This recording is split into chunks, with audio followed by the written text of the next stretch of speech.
जिंतूरमध्ये वक्फ मालमत्तेच्या डिजिटल नोंदणीसाठी मार्गदर्शन शिबिर. मुफ्ती इम्रान यांचे प्रभावी मार्गदर्शन. जिंतूर शहरात वक्फ मालमत्ता उमीद पोर्टलवर अपलोड करण्याच्या प्रक्रियेसंदर्भात बुधवार दिनांक 5 नोव्हेंबर रोजी एक मार्गदर्शन शिबिर उत्साहात पार पडले. शोएब सिद्दीकी मित्र मंडळाच्या वतीने आयोजित या शिबिरात परभणी जिल्हा वक्फ अधिकारी मुफ्ती इम्रान यांनी प्रमुख मार्गदर्शक म्हणून उपस्थित राहून सविस्तर मार्गदर्शन केलं. शहरातील प्रमुख धर्मगुरू, वकील मंडळी तसेच वक्फ मालमत्तेचे ट्रस्टी, मुतवल्ली व जबाबदार नागरिक मोठ्या संख्येने सहभागी झाले होते. कार्यक्रमाच्या अध्यक्षस्थानी ॲडव्होकेट तारेक देशमुख हे होते.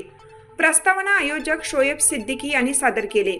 कार्यक्रमात कारी अब्दुल रशीद, मौलाना गुलाम रसूल, ॲडव्होकेट शेख, ॲडव्होकेट मोहसिन पठाण यांनी वक्फ मालमत्तेच्या डिजिटल नोंदणीबाबत सखोल माहिती देत उपस्थितांचे मार्गदर्शन केलं.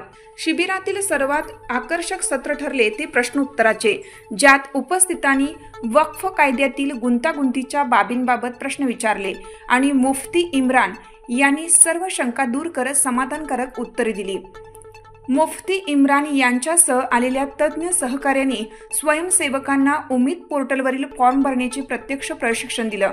या उपक्रमामुळे जिंतूर परिसरातील वक्फ संस्थांना त्यांच्या मालमत्ता अधिक पारदर्शकपणे नोंदवण्यास चालना मिळेल असा विश्वास व्यक्त करण्यात आला. शिबिराच्या यशस्वीतेसाठी शेख इम्रान उर्फ मुन्ना, शेख नदीम व इतर कार्यकर्त्यांनी विशेष मेहनत घेतली. या उपक्रमामुळे जिंतूरमधील डिजिटल वक्फ व्यवस्थापनाच्या नव्या पर्वाची सुरुवात झाल्याचे समाधान उपस्थितांनी व्यक्त केले.